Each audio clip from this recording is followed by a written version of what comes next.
Welcome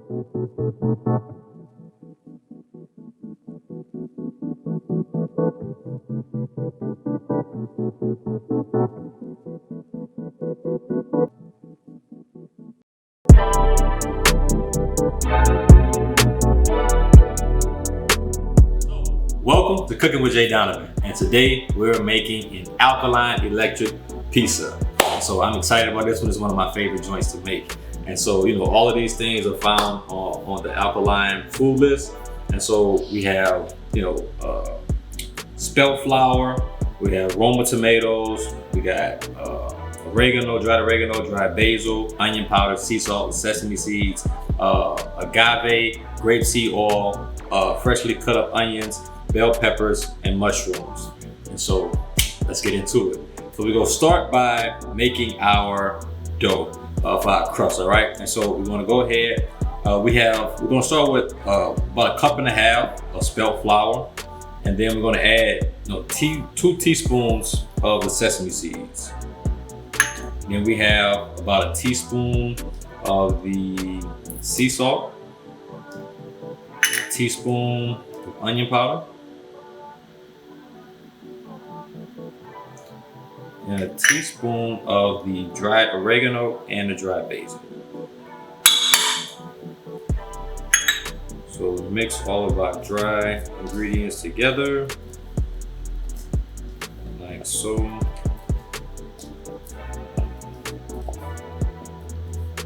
And then we're gonna go ahead and add 2 teaspoons of grapeseed oil. And then our 2 teaspoons of agave.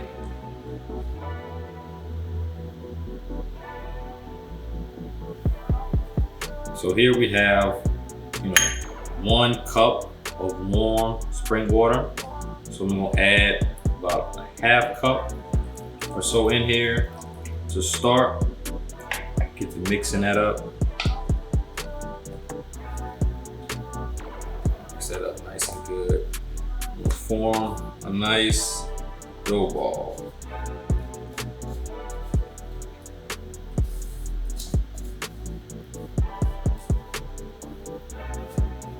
Really simple, really easy recipe. And once you get the hang of it, it becomes really quick. The most time-consuming part of any of these recipes is the prep time. So once you get the prep time down to where you like it, it becomes really easy to make these meals. We're gonna add a little bit more warm spring water. Not too much, just a little bit. Maybe about 2 teaspoons. Add a little bit at a time until you get it binded. You can bind it what you want. Form to the dough. So I think we're good. Yeah, I believe we used maybe about a cup, maybe about a half a cup. So we're gonna roll this up to a dough ball and let that sit. And I'm actually gonna add a little bit more spelt flour to it, just to get it where I want it. You don't want it too moist, but you don't want it too dry.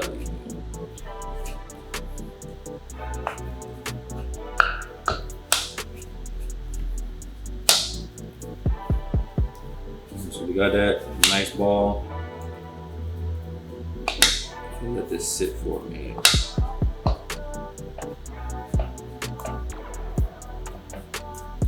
Alright, let that sit for about 5 minutes or so. And then you can go ahead and we'll roll it out. All right, so let's get to the next part. All right, so next we're gonna make our sauce. And then you could also, make a Brazilian nut cheese, for your pizza as well. But that'll take you soaking the Brazilian nuts and then, going through the whole process. But you can do it if you like that. But I'm not a big cheese person in general, so I'm making mine without cheese. And so we're gonna start here. So we got our, Roma tomatoes, we got our onions, agave, grapeseed oil, cayenne, sea salt, onion powder, basil, and oregano.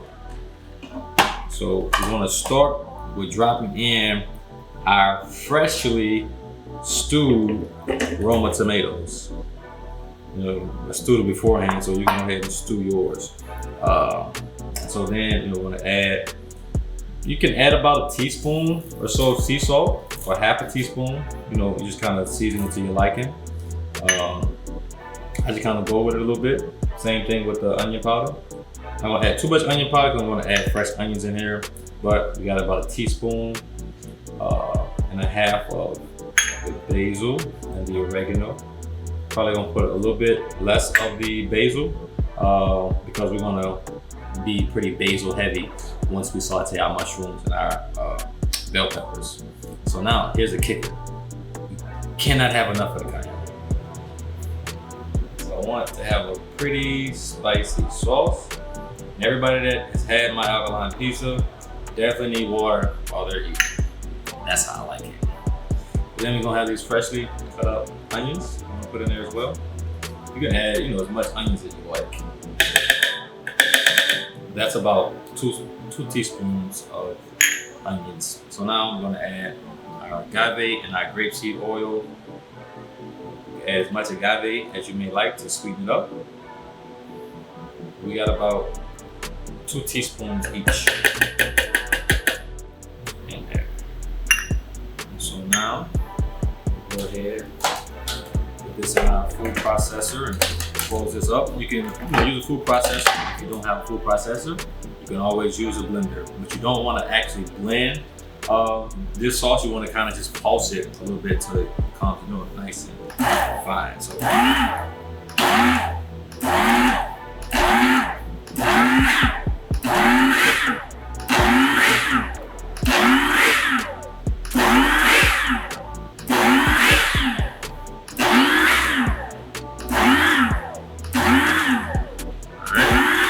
Good, we got rid of all the chunks. And so now our sauce is ready. We're gonna come back to this because we're gonna actually drain this sauce to get, you know, a lot of the liquid out of it, a lot of the juice, because you don't want to put that on top of your crust because you want to make a soggy pizza and nobody likes a soggy pizza. So we're gonna come back to that. But now, you know, we got our crust, and so it's been sitting, you know, for about 5 minutes or so. So it's good to go. So we're gonna go ahead and start the process of putting this on the pan. And I'll show you how to prepare it on the pan. So let's go to that. All right, so now we're gonna do our crust, right? And to start off, we have our pizza pan here. And so you wanna oil your pan first with a little bit of grapeseed oil. So I'm gonna pour a little bit of grapeseed oil on the pan. And then we wanna brush that and spread that evenly all over the pan. So you can get your Picasso on right here with the grapeseed oil. Do a little paint, alright? Spread it all over the pan, make sure it's covered, all of the sides, make sure everything is covered with the grapeseed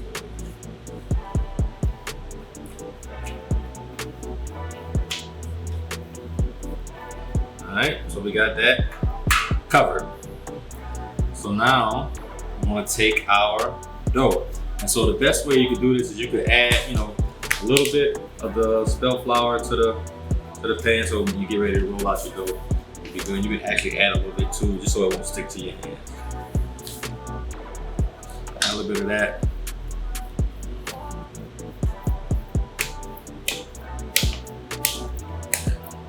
Good dough. Now, I'm gonna put this dough right in the center of our pan, and then we're just gonna flatten it and spread it with our hands. And you wanna, you know, kind of thinly spread this so it could kind of be a thin crust. You don't want the crust being, you know, too thick. Not with this spelt flour. Especially if you don't have enough moisture in it, you know, it could get really hard. And then I like my pizza with a little bit of crunch. So we're gonna go in with this. You just keep spreading it out, you know, as much as you can.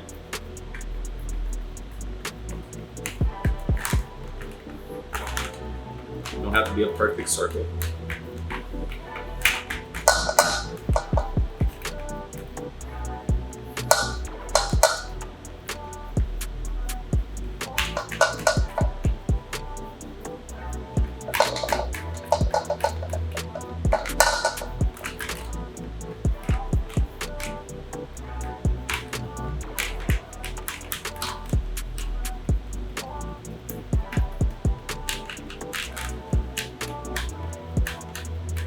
I could probably spread this out a little bit thinner, but just kind of leave it like that. You definitely want to make sure that your edges are as thin as they can be of your crust. This isn't like your regular piece of dough. Like, it's not going to be fluffy on the ends. It's going to be really crunchy, and so you don't want that bite to be almost impossible to take, because it can get really crunchy.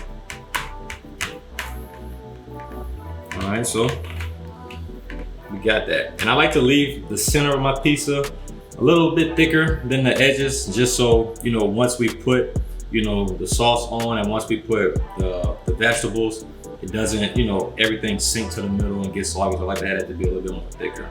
A little bit more of the grapeseed oil on here.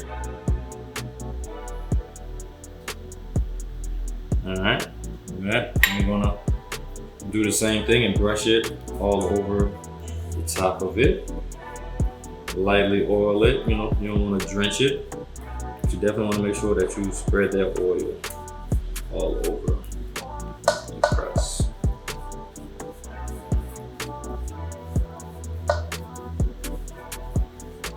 And then the most important part, right? Once you have everything really oiled down really good, the most important part,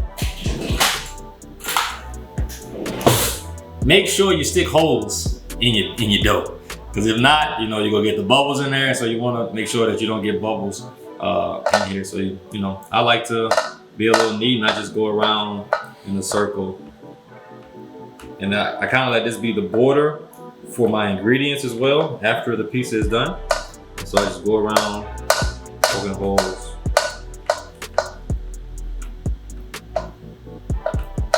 The whole thing like coming, you know, let's just continue doing a smaller circle and smaller and smaller.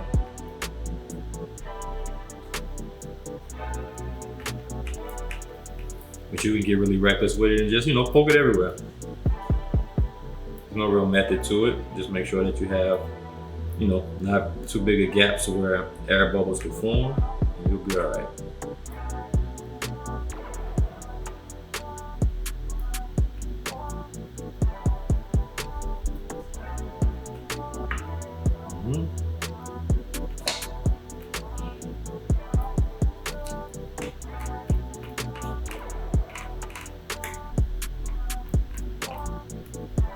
Any spots that look like they're a little thick, a little puffy, just go ahead and poke those a few extra times.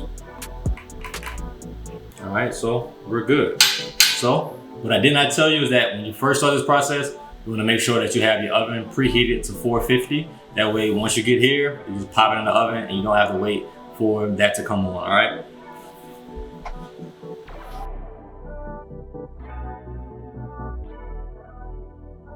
All right, so now we wanna go ahead and saute our toppings.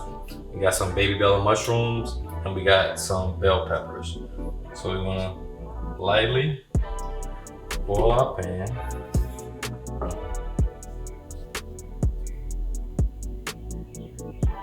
Get that good to go.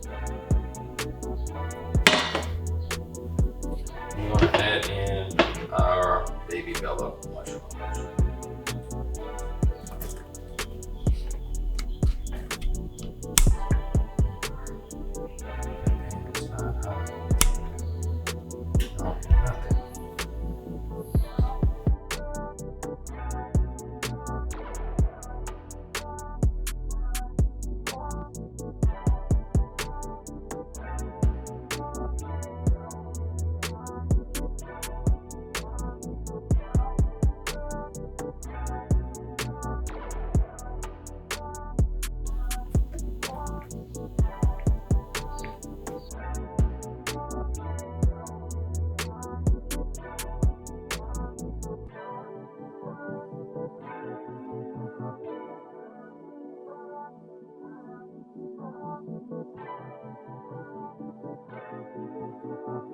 All right, so now we'll start out by adding a little bit of sea salt. Mix that in.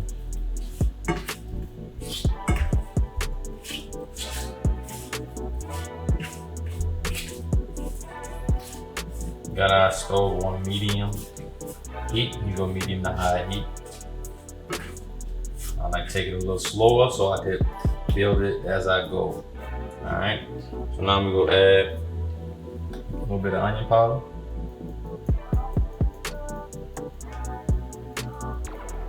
And keep them going that way that your onion powder doesn't go up in the air.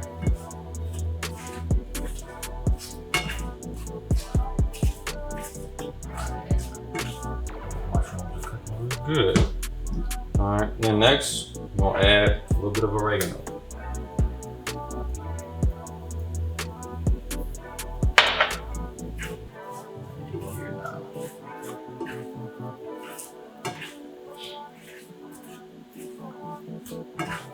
And because we went a little cayenne heavy in the sauce, we only want to do a little bit on these, but we want to go pretty heavy on the basil, just to give us a good balance. Heavy, heavy.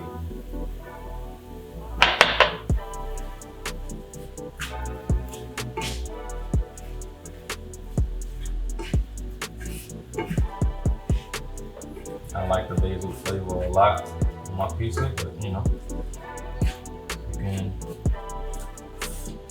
can season it however you like. Now we're doing real good on those mushrooms, not overcooking them, not cooking the life out of them. Now I'm gonna add in our bell peppers.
Yeah, so I like to just drain the sauce to where you don't have all of that juice in there on your pizza. But an easier way to do this is to get like a cheesecloth, like a potato sack or something like that, and just pour it in there and then squeeze out all the juice. It's a lot quicker and a lot easier.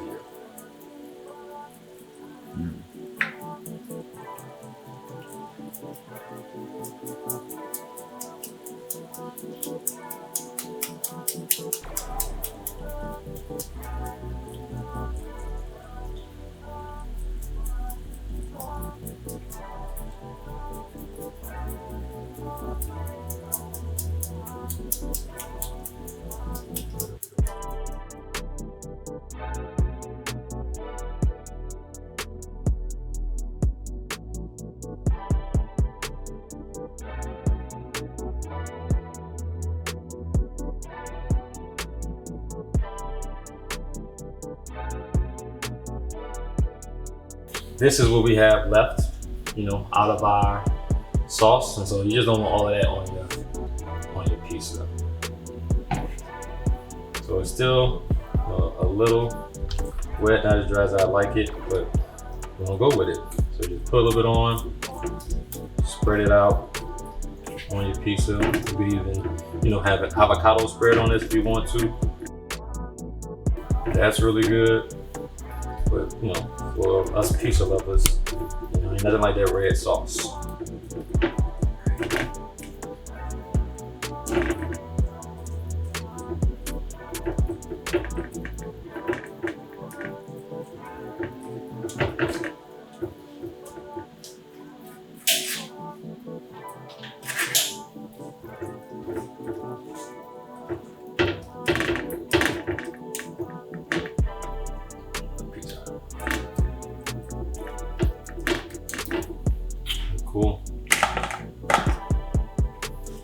Next, I'm gonna add our toppings. This looks really good. So I usually like to strain these as well, just to keep any of the excess juice off.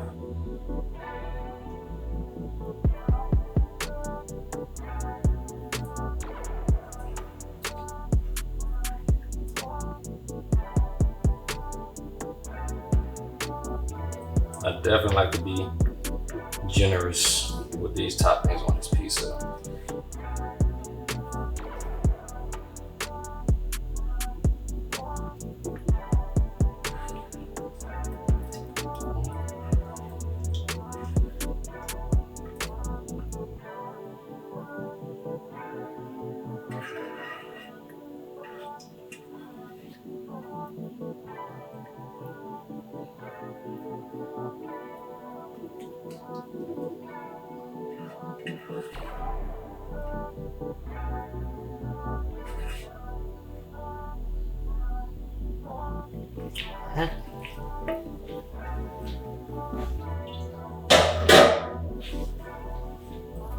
So we take this and we pop it in the oven for a couple of more minutes.